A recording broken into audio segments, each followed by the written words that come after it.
Hello, welcome to Duncan Egg Bricks and to another LEGO set review. Today we're going to be looking at a LEGO Lightyear set number 76832 XL-15 Spaceship. Now, as of the time of recording, this film has not actually been released here in the UK, but the design of the spaceship did catch my eye, both in the film and the LEGO version. There are a few differences which I'll highlight later, so I thought I'd go ahead and get it for the suggested retail price of $44.99. Obviously, prices may vary where you are. Just take a look at the box first. It's actually a very classy looking box, I have to say, with the film's logo up here. It's an 8+ set, although by the looks of it, it's quite an intricate build. And flipping it around to the back, we of course get some more details shipped from the back, showing off the stand that it does come with. And then I just thought I'd highlight as well, not that end, it's actually this end. Come back a little bit. We've actually got call-outs for the characters that are included here. So we've got Buzz Lightyear at the top, Darby Steele, Mo Morrison, and Socks the robot cat at the bottom there. So I think it's time we got this set open. Let's see what we get inside. So we have got 5 numbered bags, one instruction manual here, and somewhere there should be a sticker sheet. Stuck in the box. There we are, a sticker sheet. Decently large, although more than a quarter of it is actually taken up with the sticker for the display plaque, so that makes sense. Don't know if I'm going to be applying all of these stickers. I might try it without any stickers and then put them on afterwards. So yeah, let's go ahead and get this all built. First impressions on having the set built up are really good. It looked great in the pictures, and in person it looks even better. You can see it's on its stand at a bit of an angle there. We'll go through all the details of the ship in full, but first of all, let's look at the included minifigs. First up, for a Lightyear set, we're of course going to need Buzz Lightyear himself here on the right, if there was any confusion. He looks really good. Obviously not the Buzz Lightyear that we're familiar with from the Toy Story films, but a different interpretation. There are minifigs in this series that look closer to the Buzz that we all know in the classic white outfit with the green and purple highlights, but this looks good. The orange jumpsuit is great. The new neck piece that basically would hold the wings and or the visor looks good as well. Comes with one of the helmets that was previously seen in the Lego City Space line and a clear visor. I'll show you the printing underneath that neck piece attachment in a minute. Also comes with one of the guns that is what's the theme did those originate in? They originated in Overwatch, that's what it was. Got lots of connection points. I think it just reflects a weapon that he's going to have in the film. And then in his other hand, we've got this contraption here, which is a fuel for the crystallic fusion engine. Like I said in the intro, this film hasn't come out yet, so we don't know exactly how this is going to be used. Consists of a few smaller pieces and then a 1x1 trans light blue brick with some printing on both sides, so it's identical top and bottom. The two sides aren't printed, but you know, it's not a big deal at the end of the day. Very nicely printed. Also includes this accessory piece in dark bluish grey. We get a couple of those in the set. And then on the left, of course, we have got Socks. This is just using the standard Lego cat mould. As some other reviewers have pointed out, the eyes should be a little bit bigger for the character, as it's not meant to be a real cat. But I suppose this does make it a little bit more reusable, and I think the cat is new in that colour. Buzz does come with an alternate head and hair piece, because if we just pop his helmet off, you'll see underneath we have that classic Buzz Lightyear look, although it's in purple rather than in, it's in blue rather than in purple. But we do get a separate headpiece, which looks like that. So same expression. You can see the slight difference between the skin tone of a proper minifig head and the printing, although it's not as bad as I have seen. This obviously doesn't come with an alternate face because it's just representing his the back of his head. Can't get him off, I managed to split him in half. There we go. So there's the printing that gets hidden by that armour piece. Looks good on the front, and then if you spin him all the way around, more nice printing on the back. That is the headpiece again. Small amount of printing on the back. I'll just pop his regular head on without the armour piece.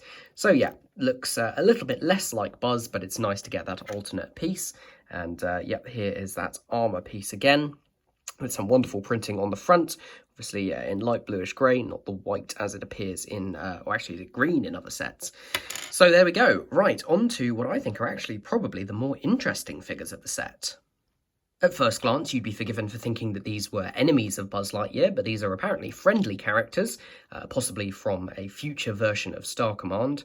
There is going to be some sort of time travel shenanigans going on. We've got Darby Steele and Mo Morrison, and if we just pop off these wonderful new helmet pieces, you can see their heads underneath. Just give you a closer look at that helmet piece. It is a fantastic new mould with that sort of antenna on the side, so it isn't symmetrical. Then it's got these printed red eyes, which look great as well, make them look very inhuman and alien-like, but of course underneath we have got very human-looking heads, and we get hair pieces for both of them. That's for Mo, and then that is for Darby. Get this on the right way round. Yep, looking good. Darby has an alternate expression, which looks like that, so an angrier one, but Mo does not come with one. The reason I can't turn them round is because of these enormous weapons that they've got. I'm going to put that on the wrong way, aren't I? So yeah, these enormous built-up weapons. This one can actually fire because it incorporates the new type of stud or tile shooter. Comes with a small sticker on the side of that brick just there. Integrates nicely. Because of these armor pieces, which originated in Star Wars, they can't actually lift the weapon fully up. You see it just pings off. Can hold it like that if you want, which is a bit of a shame, but it looks nice nonetheless. And then Mo Morrison has got a slightly different weapon based around a harpoon and possibly maybe some sort of flamethrower using one of those nozzle or stand attachments. Nice colouring for the armour pieces, sand blue here and dark green there. We'll just show you what the torsos look like underneath. They are identical between the two characters. So some more printing for pouches and things. And if I can actually get this round, some nice printing on the back as well. So those are the figs. Really great selection for this set. I think possibly the best figure selection out of all the sets. Although it is a shame that you don't get one of the other main characters in this set, but that's just the way it works. Okay, onto the ship. As I said before, the ship looks absolutely fantastic. Comes with this display stand, so we'll take a quick look at that first. It doesn't use many pieces, which is nice, just some basic Technic lift arms, and then this axle which goes through into a Technic brick inside. Large slope, which has a sticker on it, just giving some of the details of the ship. Of course, don't know exactly what some of those details are going to be referring to, but there's that mention of crystallic fusion as the fuel for the ship. Let's just pop that to one side. Now, this is a new kind of ship. It's not meant to be based off the toy packaging that we first see Buzz Lightyear in, or we see at some point we see Buzz Lightyear in the Toy Story films. This is a much sleeker design, and I'm a big fan of it. I think it looks great. It's not identical to the ship in universe, but it is similar in some ways to other toys that have been created, so perhaps based off some earlier concept art and not the final design. Even though this is an 8+ set, there are lots of really interesting techniques used. The main hull of the ship is basically just brick and plate stacking, but then when it comes to the wings, they've got these fantastic angles that are created. There's actually 2 points of articulation, one up on this kind of axis, and then the Technic pins that plug in just below, and just puts everything into place. And then all the gaps are filled up with these cheese slopes here, and the way it works out is very, very clever. Someone put a lot of thought into that. The shaping ultimately isn't perfect. These are probably too bulky, but they do look good nonetheless. There are quite a few stickers used on this, as I mentioned in the beginning, but I think they're pretty strategically placed. I did initially build this without the main stickers on the outside, and it looked okay, but I felt that it was a bit of an improvement to add some stickers on. Apart from the angle of the wings, I think there are 2 main features of the ship that really shine. The first of all is probably the most obvious, which is this fantastic new canopy piece. This is a brand new mould in trans yellow. You may have seen already in other sources that the reason for this, or at least one of the reasons given for this, is that the director of Lightyear is an AFOL and said he specifically wanted a ship that would mean that LEGO would have to design a new trans yellow canopy for use in classic space mocks. So, you know, that's words from the director's mouth, so we've kind of got to assume that they're true. It's a great piece anyway. It's similar in kind of form to existing pieces, but the fact that it slopes all the way from the back to the front, and also comes in a bit at the front as well, makes it quite unique. Obviously folds up in the same way as we've come to expect, with a bar and clip connection there. And the cockpit is actually fairly well detailed. I'll try and get a good angle on it there. So yeah, we've got some stickered consoles on either side, just on some slopes, actually using the toe ball connector there as a joystick. And then there's a printed corner tile here, with Ivan on it, which does say what it stands for, Internal Voice Activated Navigator, which is the AI that's going to be helping Buzz fly the ship. Really glad that that is a print and looks fantastic there. So yeah, nicely detailed cockpit. There is room for Buzz to sit inside there, complete with his armour piece, and also room for Socks to sit behind him. Not quite room for two figures in there, unfortunately. The other place that this vehicle really shines is around the back. In fact, I'd say around the back is better than around the front. And the main thing is the use of these pieces. These are Technic clutches, so they'd be used in large Technic cars, and the way that they'd normally be used, if I just pop this off here, you can see there's a single bevel gear inside there. This would normally house, I believe, 4 more, so 1 in each of these 3 slots, another one on the top, and that will allow the Technic mechanism to work without damaging bits of the mechanism. Basically, I'm doing a really bad job explaining it, but anyway, they look absolutely perfect as these engine outlets. The only slight problem is that they do rotate. I think they look best when they're sort of put in that orientation. You will find that they rotate out of that pretty quickly. It's using these bricks here, these round ones, which are 3x3, I believe, and they were, I think, first seen in the X-Wing. I've seen some great mods online, particularly on Instagram, of people who've combined this with various Star Wars ships, which looks really cool. There's also some nice piece usage down here. These pieces are used on some quad bikes to actually make turning suspension, some of the sort of junior sets.